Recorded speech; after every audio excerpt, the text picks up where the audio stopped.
Today, double trouble housing bubble with Joseph Noel Walker, aka the Jolly Swagman.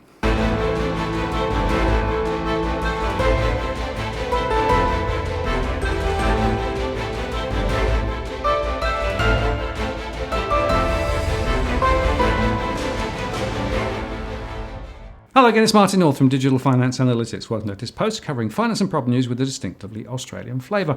And I'm joined by the Jolly Swagman today, who of course runs the podcasts all about housing bubbles. Hi there. Hey Martin, it's great to see you again and great to be back on this illustrious bear porn set. I'm both nervous and excited. Well, you think it's 11 months since our Wollongong outing, right?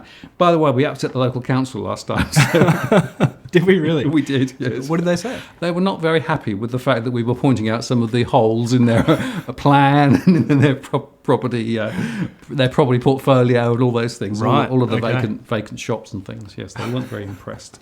Wasn't doing Wollongong, telling the right story, despite the fact that, of course, we only spoke what we saw. But, that's the way it Okay, is. right, yeah, not great for the tourism department. No, Yeah. maybe not. If you go back now, it's even worse, by the way, but that's another story. But look, you've been continuing on your quest to really get behind the bubbles, right? Housing bubble, property bubble, right? And so, happily, we can take that conversation a bit further this time. I remember last time you said, look, there is an economic set of arguments around bubbles. There's a psychological, market thing, lemming thing going on, right? And then there's a political interference, manipulation thing going on, right? And all of those things are part of the cookbook of what drives housing bubbles, right? Now, where have you taken the argument since then, and what are you seeing? So I want to talk about the deep cause of the Australian housing market, or if you want to call it a bubble, that's sort of like a whole other kettle of fish. But what's interesting to me is there's this narrative in the housing bear community, if I can call it that, that lending to people for investment properties and homes has kind of like somehow detracted from lending to businesses and from entrepreneurship. And if you look at a chart that I'll send you, as a share of bank lending, households have it's completely outstripped. skewed, hasn't it? Right. Yeah. If you go back a couple of decades, there was more lending to business. If you look at it now, it's completely the other way around. Much more to consumers, particularly for housing. Exactly. But is the lending to households at the expense of lending to businesses? And I'm not so sure about that, because total credit isn't fixed, and there are kind of arguments you can make about like the broader psychology and how a very exuberant housing market and a booming construction industry kind of suck people away from other jobs and careers and into working in those industries. That's certainly true. I guess there are also countervailing arguments, like RBA research says that a lot of entrepreneurs use their equity from their homes to get loans to start their own businesses. So about 1/3 of SMEs in my surveys actually secure their business in some way from the equity in their house. There you go. Yeah. But I like to kind of flip the causality around and think about how the great stagnation in productivity growth has actually driven the housing bubble rather than vice versa. And what is most interesting is that, so let's start in the United States. In the mid and early 2000s, they had a fabulous period of loose monetary policy, increasing government deficits, incredibly lax credit, consumption booms as a result of increasing housing wealth. And yet still growth was only really satisfactory. And then if you go back before that, you have the dot-com bust and the mild recession arising from that, and the dot-com boom. And again, growth was all right, but it certainly wasn't excessive. And so one of the things that strikes you when you're thinking about that 2-decade period is if you subtract out the housing bubble and the dot-com bubble, economic performance in the United States, the greatest economy in the history of the human species, would have been disappointing. And the story is broadly similar in Australia, except of course we had the mining boom, which kind of gave us a little bit more wealth. But what both fascinates and disturbs me is we haven't been able to achieve like adequate growth, except with unsustainable finance.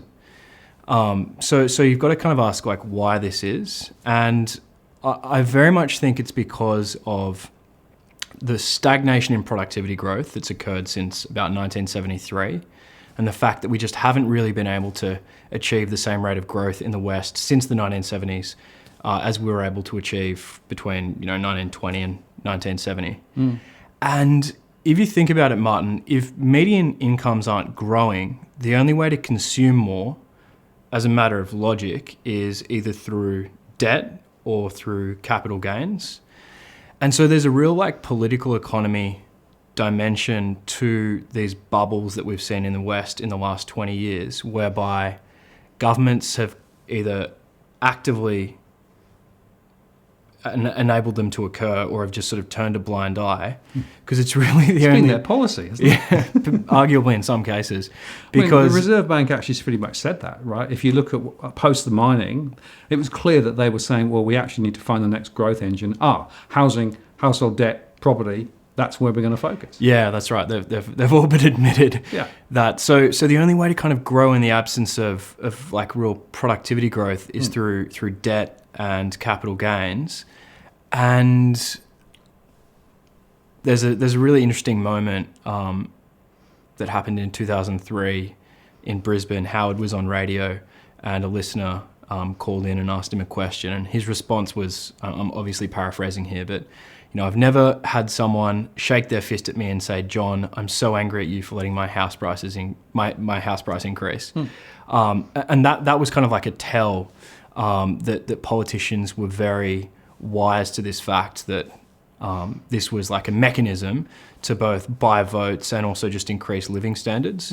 And so just circling back to where I started with this whole riff, a lot of people talk about how like, they go on these like moralistic spiels about how the housing bubble is like detracting from entrepreneurship and it's meaning we can't build the Australia of the future that we all want to see. I'm not as convinced by those arguments, and I actually think the causality maybe flows the other way. And these bubbles, the deep cause of these bubbles is this like longer running stagnation that's been afflicting our economies. Well, I totally agree with that. So a couple of data points. I survey SMEs, right? And a lot of SMEs have huge difficulty getting the funding that they need to grow their businesses. And if you look at the sort of the distribution of SMEs and where they're growing, there's a lot of it in the construction sector, etc. But that's all just moving the same dollar around, right? There aren't that many SMEs who are actually creating more dollars. Right? So what we're finding, I think, is that we're not getting sufficient support for that sector of the economy. And that goes back to a productivity question, a strategy question, and a lack of innovation question, in my view. So I've always said that one of the issues we've got is lack of innovation here in Australia. We're not actually broadening the base of what we do, right? We're actually, holes, digging stuff out of the ground, and houses, right? That's what Australia is, right? But in fact, there are lots of entrepreneurs who say it's impossible. I can't take this forward. And in fact, I was speaking to somebody the other day who's moved across to the US, got a really good idea, but couldn't make the business work here. He couldn't get the backing he needed, right? And so that's partly funding, but it's also seed capital and angel capital, all of those things, right? That's the first point. The second point is that if you talk to politicians, they always say, it's going to be very hard to win the election if prices fall, right? Politically, it's really tough. So if I can keep prices up, or better still, just keep moving up, not falling at all. Remember what ScoMo said before the last election, right? He was basically giving a commitment to house prices being relatively buoyant. So there is a huge political driver there. Now, partly, of course, many politicians do have lots of properties and lots of investment properties. And I've had a few come to me and said, no, I'm really a bit worried when prices go down, what's going to happen, right? So that's the first point. The second point is, if you think about this from a electoral perspective, right? Just think of this in terms of relative numbers, right? We know that there's 1/3 of people who own property outright, right? There's another third of people who have a mortgage. So 2/3 of the population benefit from rising prices. That's more than enough to win an election. So never mind the 1/3 who's actually renting or can't buy. I mean, that's just the sheer power of numbers. So I think that's in there as well, right? And the final point I'd make is that this isn't just Australia, right? There's sluggish momentum in pretty much all Western economies, right? So I think you've got to look for deep structural causes rather than just simply saying, oh, well, it's a misdirection of capital from business to households. And you made a really important point to start with. You can create more capital. If there was sufficient demand, and if basically people came up with propositions that made sense, banks can just put more noughts after it and just release more capital. So you can't say that it's a supply-demand capital question, right? It's got to be much more structural. So you're dead right. And so the really interesting question, therefore, is, well, what caused this great stagnation? Yep. Why haven't we seen... I'll send you another chart, which is the United States, but it plots the median male income since the 1970s against real GDP per capita. Yep. And there's just this huge divergence. As I said, the story's broadly similar in Australia, though we had pretty good productivity growth in the 90s, which is kind of consistent with the belief that the reforms from the 80s were kind of catching up and working through the system. We had pretty good growth in the 70s, but the 80s and the 2000s and the 2010s were very poor. And my grandparents on dad's side were both born in 1919.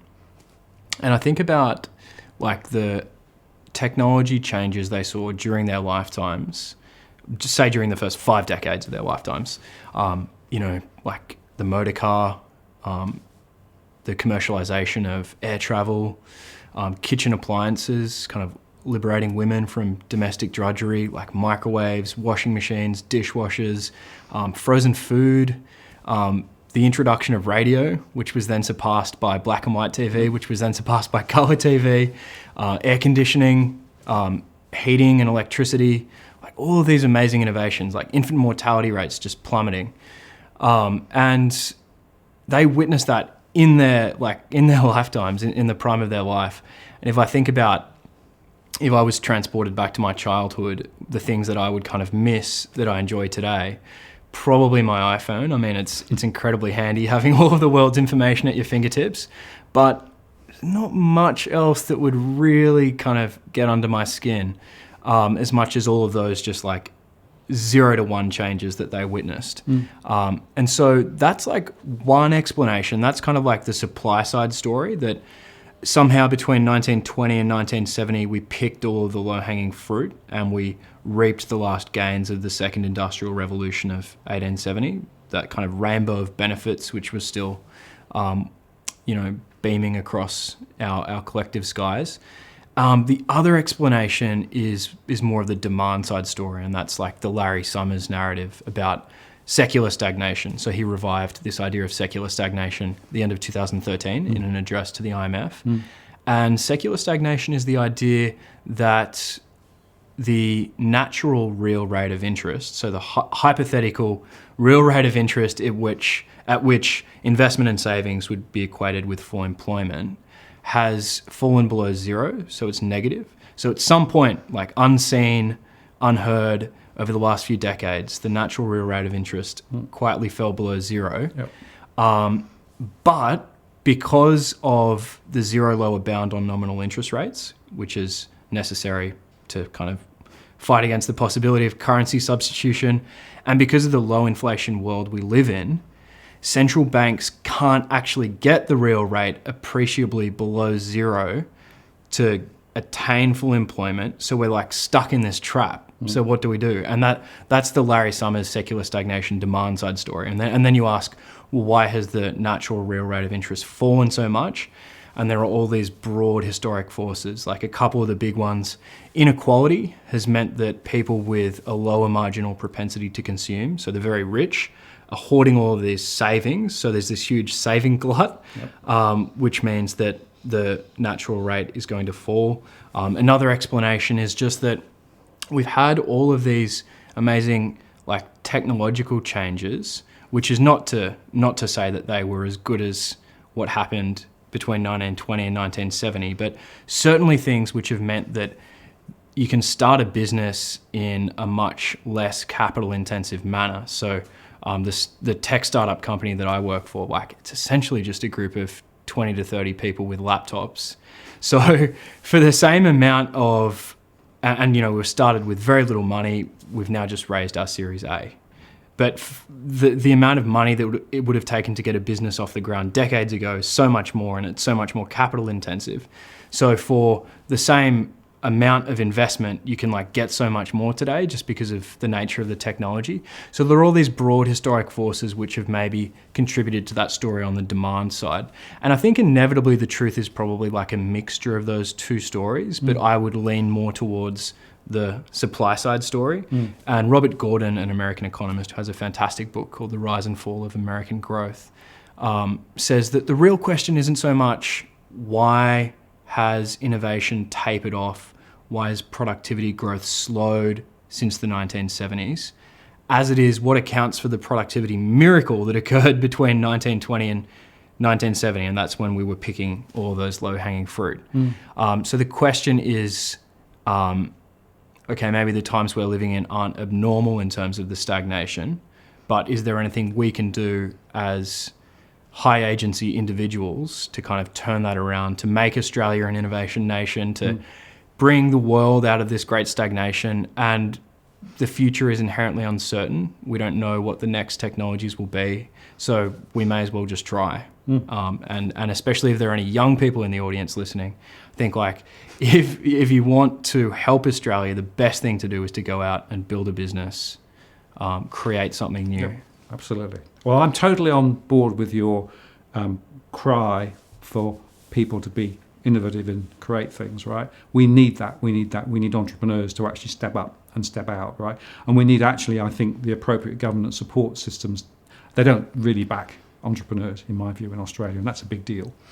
But just going back to that idea of the long-term interest rate trend, where they went right the way back to the 1400s or something, and has this chart, this amazing chart that shows that interest rates have consistently fallen right the way through history, from the 1400s right the way through today, and they've actually already crossed into negative. I think that was that Andy Haldane at the Bank of England? Yeah, I think it might have been. Yeah. And that is, if that's true, then this is a one-way path.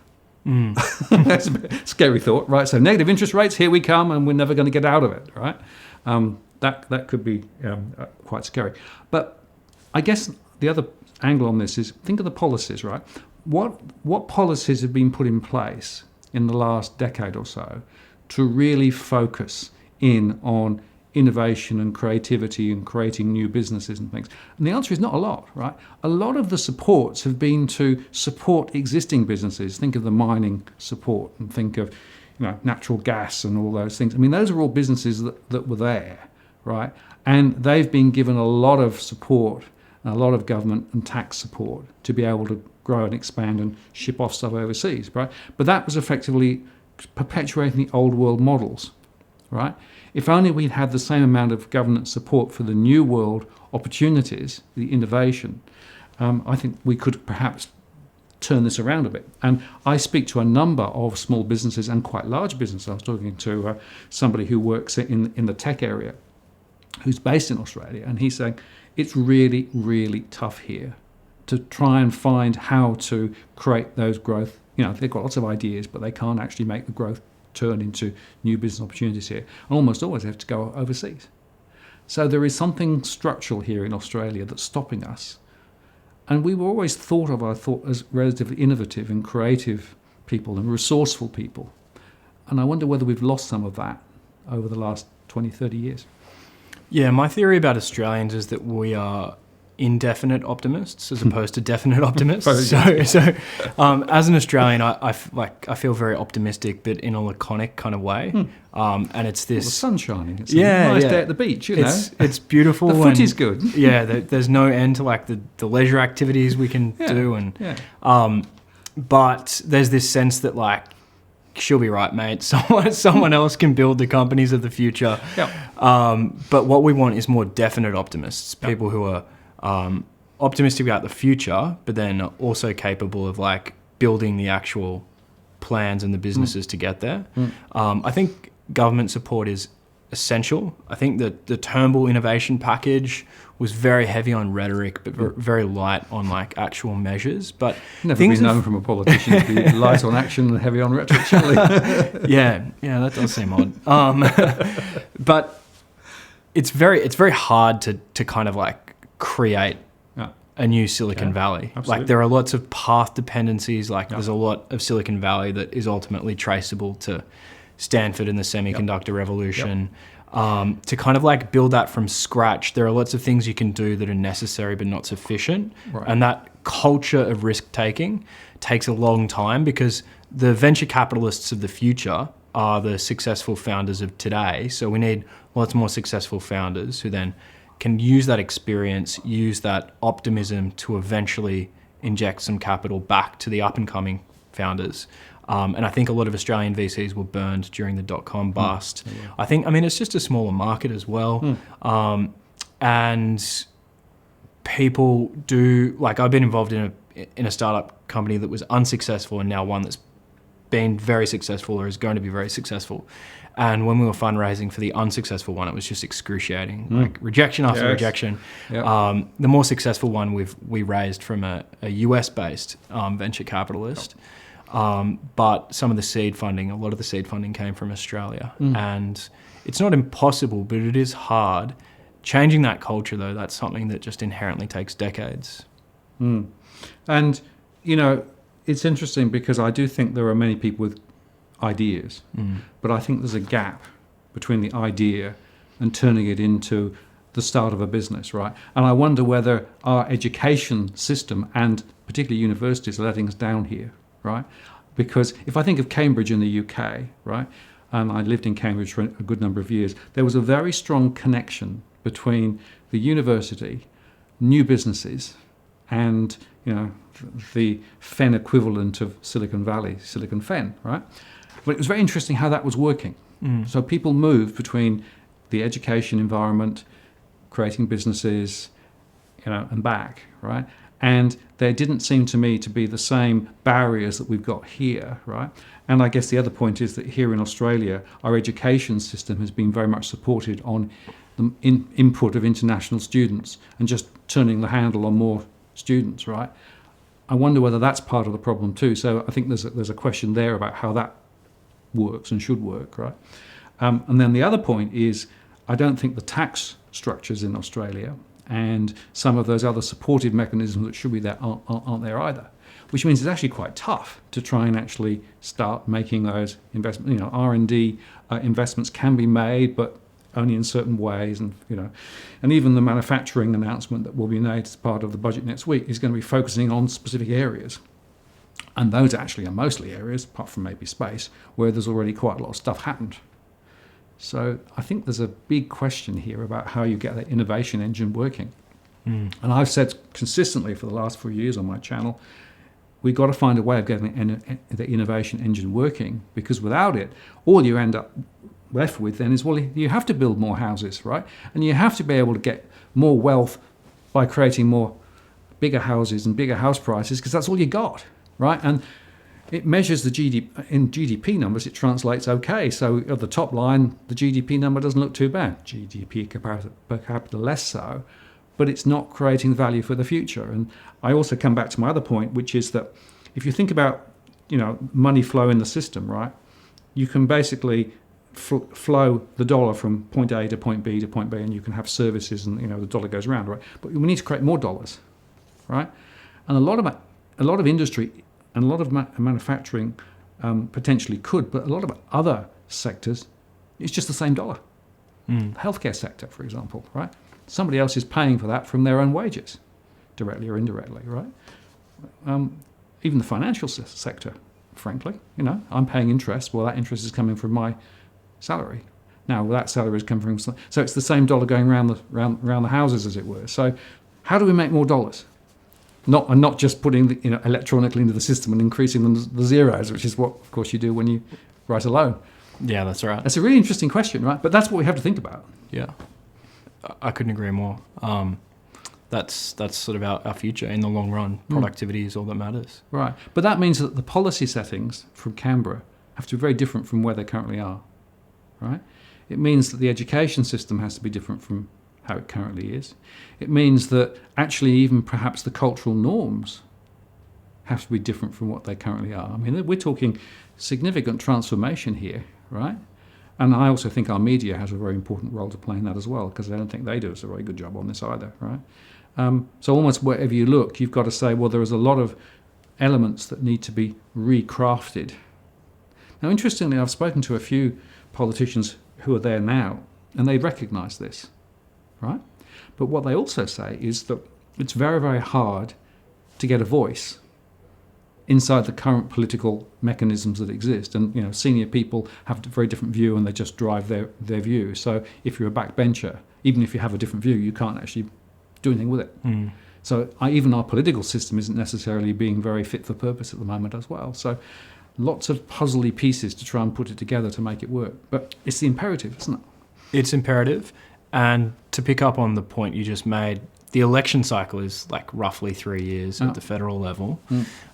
But the lag time for productivity reforms is measured in decades. Yep. So there's this huge mismatch between like the incentives and like then what ultimately happens to the economy.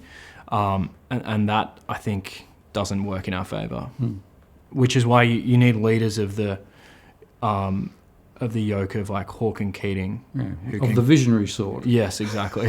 Yeah. It's the bigger picture guys. Yeah. And gals. Yeah. Yeah. Not necessarily the marketing variety, right? Because what I'm frustrated... I don't know. I mean, Are you thinking of anyone in particular? Well, no. What I'm frustrated about is the same announcements keep coming out, right? You know, it's the same story again and again and again, but really it doesn't follow through. I mean, look at the bushfires, right? All of that promise of bushfire support, it's still not found its mark. There are still people who are struggling to rebuild, 9 months after the bushfires. So that's partly because the marketing story may sound really good, but there's not much below it, right? Secondly, I think that we're not very good at executing sometimes. So the execution part of the process also is a bit flawed. I mean, we saw that through COVID, right, where we had the odd ship that shouldn't have been managed the way it was, or the odd hotel, so there's an execution part as well.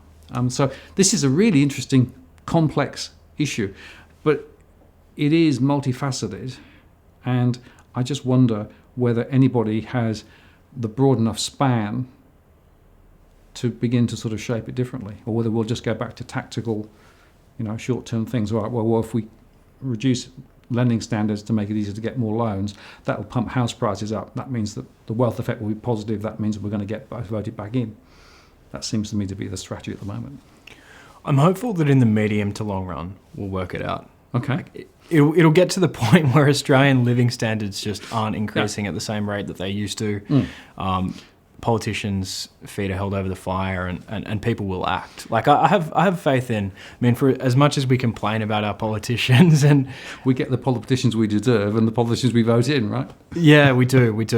But a lot of them, most of them are nearly all of them are patriots, and they know these things. They're aware of these issues, but it's just a matter of getting some more aggressive changes rather than this sort of incrementalism. Yeah, well, that's right. But I do think it comes back to it's got to be coming from the people, right? That we need to have more voices out there saying we need this stuff, right? Yeah. Because without it, politicians will just go on the way that they normally go on, which is 3-year cycles. What can I do to get elected next time? Well, I'll do a little bit over here, and I'll make sure that my donations from over there continue to come, and the big end of town are being looked after, and the banks, of course, are really important, so we don't want to hurt them too much, right? I mean, those are the sorts of things that tend to sort of shape the agenda, right? But I agree with you, and I'm actually an optimist, believe it or not, despite the fact that some people would say that I'm always negative on property. I'm not. I'm a realist on property. That's another story. But the point is that there's a philosophical challenge here, right, about how you unpick this problem. And I don't think necessarily that the guys in Treasury and maybe even the guys at the Reserve Bank have the right lens, right? It seems to me it's maybe it's the neoliberal overlay that they actually function within, but there seems to be something that really stops some of this thinking translating into action. So. I've met a few of them, and I can vouch for the fact that some of those lenses are a bit foggy and cracked. Well, you often say that the RBA has a very significant set of rose-tinted specs, right? Yeah, I think there are some folk in the RBA who are very neoclassical. But interestingly, I've got a podcast coming out with Ian McFarlane.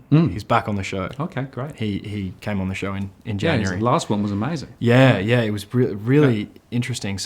A few people from the RBA actually contacted me after that and said that there were some things in there which had never been said publicly before. Wow.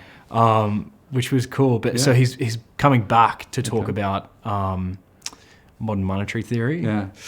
Interesting. So I'm looking forward to the fan mail.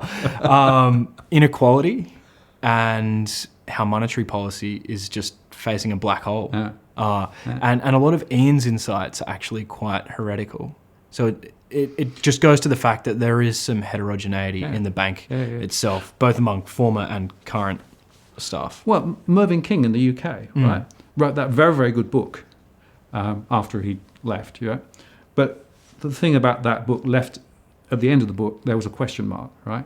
And he basically said, I'm not sure I know the answers, but we need people who know the answers. I thought it was really interesting that somebody who'd been through the cycle and had been running the Bank of England, at the end of it recognised that perhaps there had been limitations in some of the decisions that had been taken. Mervyn King is my other favourite former central bank chief, and he's been on the podcast as well. The book you're referring to is The End of Alchemy. Yes. Yeah. He has a more recent book out this year called Radical Uncertainty with John Kay. And I think what distinguishes Ian and Mervyn as former RBA in Ian's case and former Bank of England in Mervyn's case heads is that they have an intuitive understanding of this idea of radical uncertainty, that the future is irresolvably uncertain. It's not a question of risk. You can't quantify the uncertainty. You can't attach a probability distribution. And everyone in the economy is essentially just coping. We make decisions using narratives. And Keynesian downturns happen. Bubbles form. People have just kind of got to get by in a world that is radically uncertain. Right. So here's my theory, right? Economists try to model the economy thinking that they can get all of the parameters roughly right and it'll be fine, right? I think of the economy more like the weather, right? Which is, it's a big, vast, unfathomable system, right? And you can sort of look at some overall trends, and for example, if the wind comes from that direction, it's going to be colder, and if it's warmer, right? But trying to actually simulate the entire economy is just as complex as trying to simulate the entire weather system. And even today, with the best computers in the world, right, those forecasting the weather can forecast it for a few days, but 6 months down the track, they don't have a hope in hell, right? I think that's the model we should be thinking about, recognizing the complexity of an uncertainty that actually is wired into it, right? And I think if economists stopped trying to be definitive, some economists will say on this day prices will go, house prices will drop 32%, and then the next month they say, oh, no, it's only going to drop 5% and then be higher next year. I mean, is that useful? Arguably not.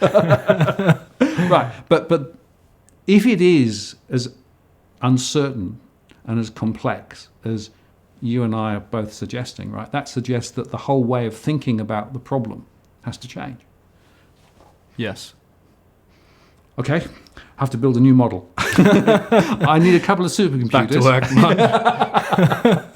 Well, I've got this sort of core market model, which is my simulation of the economy, right? And it's got more and more complicated over the years. But as it got more complicated, it's become clearer to me that you've got to put into these psychological factors and these political factors and all these other interconnected things. So you can't just use it as a rational economic system, right? That doesn't give you anything. So, do you think adding more and more inputs is the way to go? Like, aren't you just ultimately overfitting to the past? I actually have removed some of the inputs. That's good to hear. Yeah, because I actually started to realise that, it's not the quantum of the data, it's the appropriateness of the data. So, for example, I've got a lot more information now, and in fact I shared this with you, in terms of, for example, in the model, people's expectations of future house prices. right? Which is an interesting thing because you think, well, why is that important? Well, actually, it is important because in the short term, there's a lot of variation in terms of what people think prices may go up 5%, 10%, but they vary consistently, month on month, depending on the external news. But ask them long term, right? And almost all households in Australia have a very positive view that prices will be higher. It's for some segments of the population, it's 100%. Yeah. Property investors in particular, right? So I mean that's and we'll put the chart up because you can actually see that short term more uncertainty, longer term very certain. So that's in my model now, right? And that actually determines the way that I think about some of the other factors. So when we caught up last year, I said, can you add a question to your survey that investigates home buyer and property investors' long-term expectations about house prices? Yes. And in the past, you'd had questions that approached that topic in the surveys, but we've got the data here for the last 11 months, is it? Well, basically this is a year of data, but I went back and reconstructed it from 2017. Yeah. Right. So basically, this shows you the proportion of households who think prices will be higher than now ahead, right? And basically, a year ahead, 2 years ahead, 5 years, and 10 years ahead. And so the question was, do you think home prices in your suburb will be higher, lower, or the same? Correct. Across these time horizons? Correct. Yeah. And if we look at the column for 10 years' time, 92.8% of Australians believe that home prices in their suburb will be higher. Yep. Now, obviously, we should caveat that by saying that it doesn't suggest by how much they think. No, we're not saying it's going to go up 92.8%, right? And the reason I haven't done that is because it was too variable, right? I have massive variations between those who said house prices double levels every 7 years, right? Half the households believe that in my surveys. Half the households think that prices. Now, there might be the odd property that has, but it's not consistently the case, right? So it's very hard to actually get, the trajectory. But it's interesting that people are very positive about higher. It'll be higher, right? Maybe that's optimism. I don't know, but it is interesting. So across Australia, 92.8%. What's interesting, if you look at property investors, 100% of property investors over a 10-year horizon believe prices will be higher. That's why they're property investors. It's interesting to know whether that's cause or whether it's effect, right? So in other words, do you become a property investor because you believe that? Or do you buy property and then because you're a property investor, you hold on to that promise? I don't know. I suspect there's some kind of feedback loop. Could well be. And of course, they read all the media, which continues to spruik the future prospects of property acceleration. The other point it's worth making is that the exclusive professionals and the young affluents, which are the more wealthy segments of the population, have the strongest positive views of future price. So over 10 years, 99.8% of exclusive professionals and 95.5% of young affluents think that prices will be higher, right? Whereas those on the urban fringe at 75% or the young growing families at 67% are much less convinced. Interestingly, of course, there's a higher proportion of rentals, people renting in the urban fringe and young growing families relative to the others. So it does map back a little bit to who they are, where they are, what their wealth profile is. And if you look at renters, for example, only 67% of people renting think that over the next 10 years prices will be higher. Interesting. So, a fascinating example of a set of data that actually has an important consequence when you actually try and think about the dynamics of the current situation that we're in. What interests me most about these data, Martin, is Keynes's great insight in his general theory that it's actually long-term expectations that change asset markets, not so much short-term expectations. And these kind of vague ideas that we have about the distant future are what really drives the animal spirits, as he termed it. And in the early 2000s on the CoreLogic data, property flipping, so properties bought and then resold within 24 months of the original purchase, accounted for 20.4% of all sales, which is extraordinary. And I mean, I think if there was any case for branding a particular period as a bubble, it would be that early 2000s period in Australia. By the 2010s, it was down to about 7%. So we could say that short-term speculation had decreased, but it's the long-term beliefs that are really the essence of bubbles, especially for an asset like housing, which is durable, long-lived. And I think also many homeowners who aren't also property investors are probably speculating themselves in their own way, simultaneously viewing their home as both a place to live, but also as like a nice nest egg, which will pay dividends in decades hence. Well, you're spot on there. So one of the other things I've been doing is talking to some individual followers of the channel through the one-on-one conversation. I talk about a particular postcode and what's going on, but I learned a lot from the 100 and something conversations I've had. And there is this interesting contention, even for owner-occupiers, between seeing the property as effectively a magic money machine, right, and also somewhere to live, right? And you can see the sort of the trade-off that goes on in people's minds between those two factors, right? Well, I want a property because of where it is and what it offers me in terms of access to whatever schools or whatever, right? One set of things. So that's a lifestyle set of things. But then you've got this financial set of levers as well. And it's interesting watching how some people are very much on one versus the other, but almost always you've got this duality. Now, property investors, of course, generally are just on the financial returns, right? And of course, they're not doing very well at the moment with rents falling and prices sort of sideways or down, depending on whose index you believe. But these owner-occupiers, even there is still this financial speculative wealth-creating aspiration. And of course, they've been quite successful over the last 20 to 30 years. Look at some of the baby boomers, and the property growth has actually created much more wealth for them than their income for the whole of their lives. Not sure it's going to be the same ahead, but that's maybe another story. Depends a bit on whether we can take interest rates down -5 and lend ever more to people, so we blow up the banks a bit more and inflate house prices even more. But maybe there are some finite parameters that we hit there, but we haven't hit them yet. No, we manifestly haven't. It's an interesting question itself, kind of shrouded in uncertainty. Yeah. And I always go back to the Reserve Bank's comment, they don't know how much debt is too much debt. Right? Which is an interesting observation, because Steve Keen would say we're already way past too much debt, and the only way out is a debt jubilee, right? Because we are now debilitated because of the amount of debt we've got, right? But other people are saying, no, we can just push that engine even further and continue the cycle. And if, in fact, it is true, as money can be created when the bank actually, puts a few more noughts on the end, right, and it flows back into the system and it increases the money supply and all those things, and it raises house prices. Well, that mechanism isn't necessarily maxed out yet. Yeah. So there's more upside. So we aren't in a bubble. Several weeks ago, the RBA published a paper which investigated Australia's household debt. No. One of the things they pointed out was that a lot of the rental stock, actually almost all the rental stock, is owned by the household sector, which makes Australia internationally unique. Yes. In other countries, it's mainly owned by the corporate sector. At least that's my understanding. And a lot of people on Twitter were celebrating this as if it was somehow like a get-out-of-jail-free card for Australia being the nation with the second highest household debt to GDP ratio in the world. And my take on it was that, well, it explains how we got to this point, but it doesn't really give us permission to view the level of household debt as being without risk. No.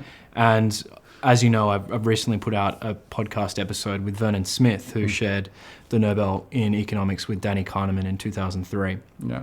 And we were talking about the dangers of household debt and how it can lead to balance sheet recessions. And I'm not sure if there's some kind of like magic threshold where if you cross this amount of household debt, then, suddenly you're in more dangerous territory. But I just think like in broad strokes, it's too high in Australia, and it does come with risks. And that was the kind of crux of that conversation. There's actually a fantastic chart that he sent me by email, which will show, which just looks at asset values for residential real estate in America, equity, so the asset value minus mortgage debt, and then debt. And debt kind of moves along pretty smoothly.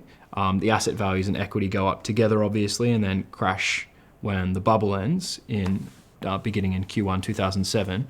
And the key point about that chart is that equity collapses disproportionately because that arises from the very nature of debt itself as a financial contract where the debtor has the junior claim.